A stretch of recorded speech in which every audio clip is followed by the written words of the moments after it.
Hello everyone and welcome to another Digimon Ghost Game video. This time I'm going to be going over the latest episode of Ghost Game, which is episode 42, Human Hunter, but I'm also going to be going over the synopses for some upcoming episodes at the end of my review. So these are all read from With the Will, who gets them from the episode guide for the series in Japan.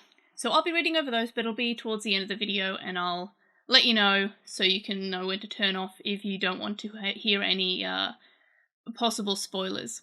So in any case, this week's episode had the gang learn about a demon who is kidnapping people just randomly. Sometimes they can escape, and we find out that they're holding on to something that's a colour that the Mon of the Week is asking to see, like red or blue or what have you. So the gang go to investigate, and we learn that the Mon of the Week is one of the new Digimon that was just recently-ish released, which is the Oboromon, who is on one of the latest dim cards which came out in early August. So a very new Digimon, this Oboromon. And there are actually multiple Oboromon who are each designated a certain colour and are collecting humans. So what these Oboromon are doing is they're playing a game to see who can collect the most humans in this weird sort of like human centipede dimension area where they're all like combined into one long strand, and whoever has the longest strand gets to be named King of the Oboromon, which is kind of haunting. So Hiro gets impaled and then really gets impaled and collected, which is, it looks really painful. They're impaled by Oboromon's sword, and then Gamamon is kind of pinned against a wall with the sword just for fun, basically, because they only collect humans. Gamamon is really upset, understandably, because Hiro has been kidnapped and starts to attack the Oboromon, but isn't strong enough, but eventually breaks, as you would expect, and evolves into Gulas Gamamon again, and actually ends up killing the crowned king of the Oboromon, who is the red-scarfed Oboromon, and then eats the other Oboromon's hologram colours, because they're each coloured in whatever colour that they were looking for. So he eats their holograms, I guess, but they're still there. And then Hiro steps forward and says, "Hey, stop it." Gulas Gamamon kind of just mocks him slightly. He's like, "Oh, you're not able to sync with me yet, but you're one step ahead." And then reverts back to Gamamon after saying, "Later, bro." The Oboromon who are watching then say that he is the Jet Black champion, and then we see we've got another dark form watching over the group. So previously we've had Dark Gargomon, and then we had Dark Agumon, and now we have Dark Growlmon. So we're getting a lot of Digimon who are dark or shadow versions of Digimon who have appeared in other seasons of the Digimon anime. So that's interesting. So in terms of my thoughts, again, really great to see Gulas Gamamon, really great to see that dark Digimon standing off in the distance, watching. However, it just feels like the other times that we've had the Gulas Gamamon appearance. It's still a good episode. I do like the fact that Hiro got captured first. We usually see Kiyoshiro get captured first, but in this one, Kiyoshiro was the one who didn't get captured. So that's kind of nice. It's usually the other way around. We had Jellymon try to look for her Digimon business. She just kind of up and left, which is very on brand for her. That tracks for her personality, honestly. And yeah, the episode was good, but again, it had good aspects. And again, it was really nice to see Gulas Gamamon again. But it was just the other Gulas Gamamon episodes. It didn't have anything unique that's made it stand out from the other times we've had Gulas Gamamon.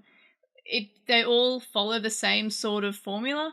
We have Hiro in danger somehow, Gamamon losing his temper, and then evolving to Gulas Gamamon, Hiro showing up, regaining consciousness, being saved, what have you, and then comes forward and saying, like, "Oh, Gulas Gamamon, no, stop," and then Gulas Gamamon does stop.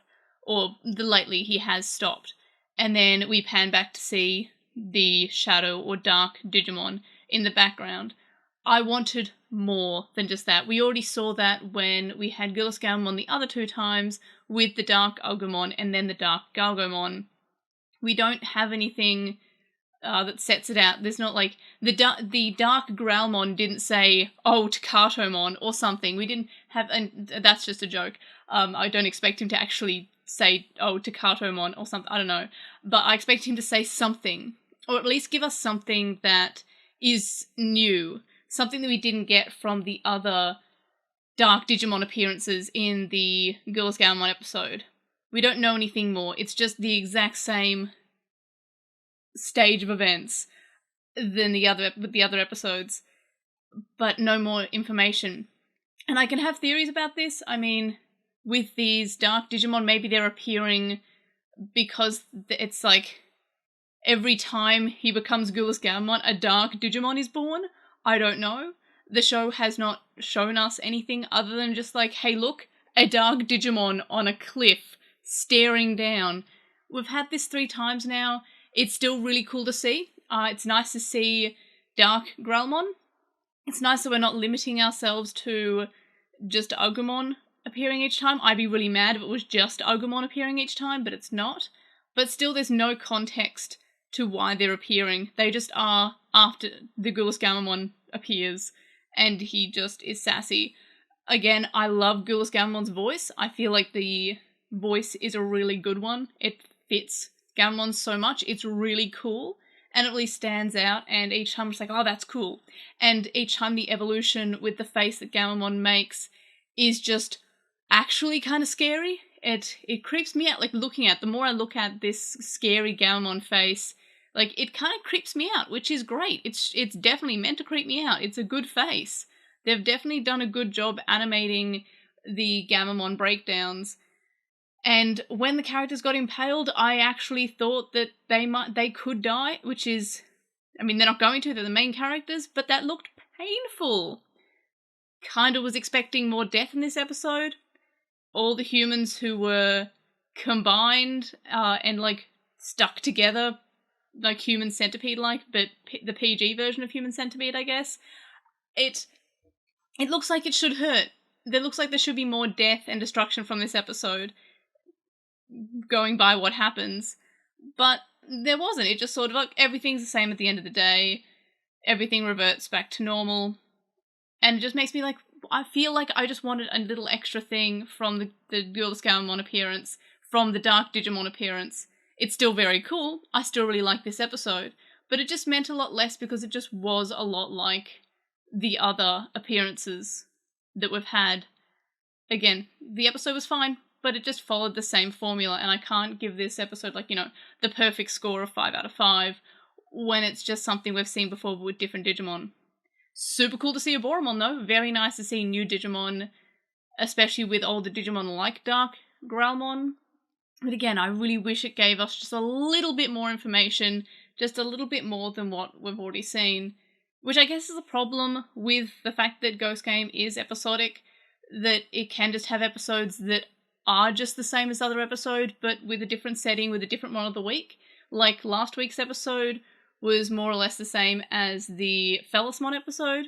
It had the same sort of structure, the same sort of like ruly episode, and the same kind of ending of just the Digimon going, oh, okay, you can have your friends back. It just feels like a lot of episodes are just kind of samey. Even if they're still good, it means a lot less when they've already happened before and you're just changing the Digimon involved. But in general, this episode was fine. I do want to see more like this. I wish we could see more of this. I know that it's not going to be for another, like, 20 episodes at this rate, judging by how it's going. I do know that we're getting new BE memory cards soon, which probably do have more evolutions for the cast to have. We haven't seen the rosters yet, but one would assume as much, so I guess that can happen in Ghost Games somewhere between now and November, because that's when the Vital Bracelet BE comes out. But in general, those are my thoughts for this week's episode. Good episode. Unfortunately, it feels kind of weird having it since we've already had 2 very similar episodes with very similar endings. Well, more or less exactly the same ending, but with different Digimon. So now we'll go through the synopses for the next couple of episodes, or more than a couple. We've got episode 43, 44 and 45, and 46.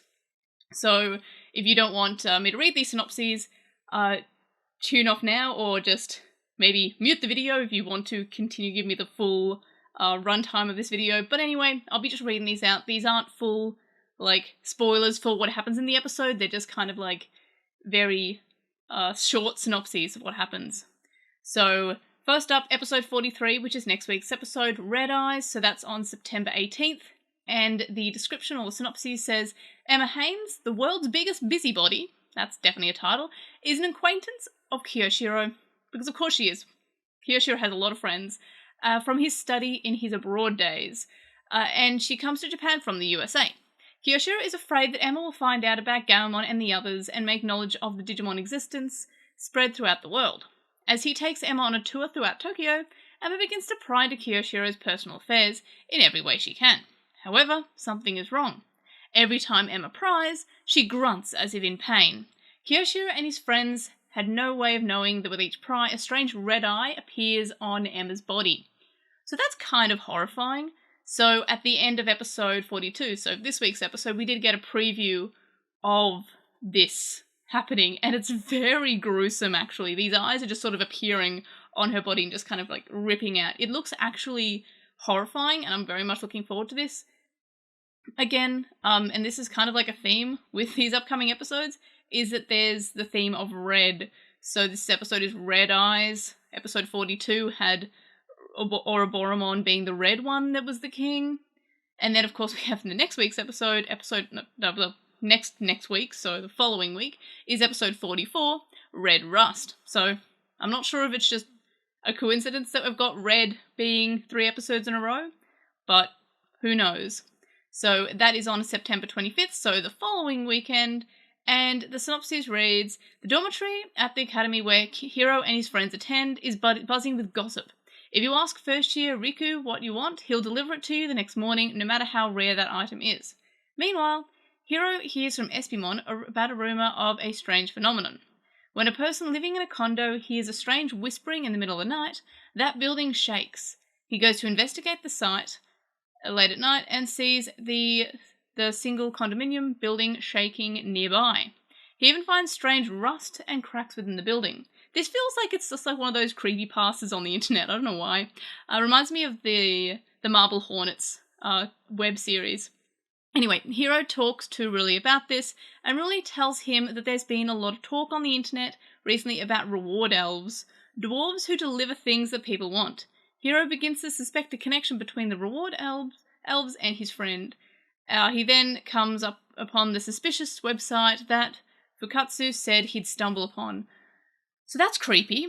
Definitely very creepy. Getting a lot of like weird internet creepypasta vibes from that, and that's probably what's going on in the episode because it's a suspicious website involved. It just feels like one of those, as I said, the things that Marble Hornets were based on, those creepypasta, SCP kind of horror online sort of thing. So that could be kind of fun. A nice sort of twist that, like, yes, Digimon are on the internet kind of thing, so that could be fun as well. And then we have episode 45, Ghost Newspaper, coming out on October 2nd. So the synopsis says, one day Hiro and his friends will receive a mysterious news email called Bubbly News. It contains an article describing what will happen the next day. The contents were trivial at first, but then they gradually get more and more extreme, and then the people who are named in the article start getting involved in unfortunate accidents. Even Kyosho and Ruli's friends get into accidents, and they're on pins and needles over what will happen next. While this is underway, a news article reaches them about a member of a popular idol group, D-Topics, has died. Hey look, finally some human death. Kyoshiro, a D-Topics fan, because of course he is shocked by the news and is determined to protect the girls. Hiro and his friends infiltrate the TV station, and so I have no idea what that could be about. That one also seems kind of like more like a modern folktale creepypasta thing, but maybe not necessarily a creepypasta from the internet, but in the slightly older days of just like the general word of mouth kind of folktales. So that's very creepy as well. Very much looking forward to that. And then the last synopsis that we have today is episode 46, which comes out on October 9th, and that's The Queen's Supper. and it has our favourite character, Hiro's really creepy friend. So Hiro encounters his classmate, Nomura, in the dorm bathrooms, being creepy, I'm assuming, because that's kind of all his character does when he appears. Something seems strange about his friend. He's afraid of the bathtub and runs away. Just another creepy guy who hasn't showered, I guess. He's screaming something, and then the next day, he gets scared over seeing an ordinary puddle of water. When Hiro asks him what's wrong, he admits he's been having eerie hallucinations whenever he sees water after he went to the pool. Thinking that it might be a Digimon, Hiro, because of course it is, Hiro and his friends set out to investigate. Then a mysterious shadow approaches from behind Ruli when she's alone in the locker room. Again, another creepy one. Not sure who the queen could be. I want to say it's Ranamon, as in the human spirit of water, but we just had Calmaramon, and it would be kind of weird to have, like, more or less a step down from Calmaramon. But that's all I can think of when I think water and queen. I mean, I guess there's also Mermaidmon. It could be Splashmon again, though I doubt it. So I guess there's a few Digimon that I can think of here, but honestly, Lanamon feels like she would fit the best, especially because it's the Queen's Supper. But also because it's a supper, is she gonna try to eat people? That's kind of horrifying. But in any case, those are the synopses that are upcoming for the next couple of episodes, or more than a couple. I don't know why I keep on saying couple, like until like the next month or so. So that's exciting. And you also have my thoughts on this week's episode. But feel free to let me know your thoughts on this week's episode or any of the upcoming synopses that I read out in the comments below. Like this video, subscribe if you haven't already, and of course, I'll see you in the next video. Bye!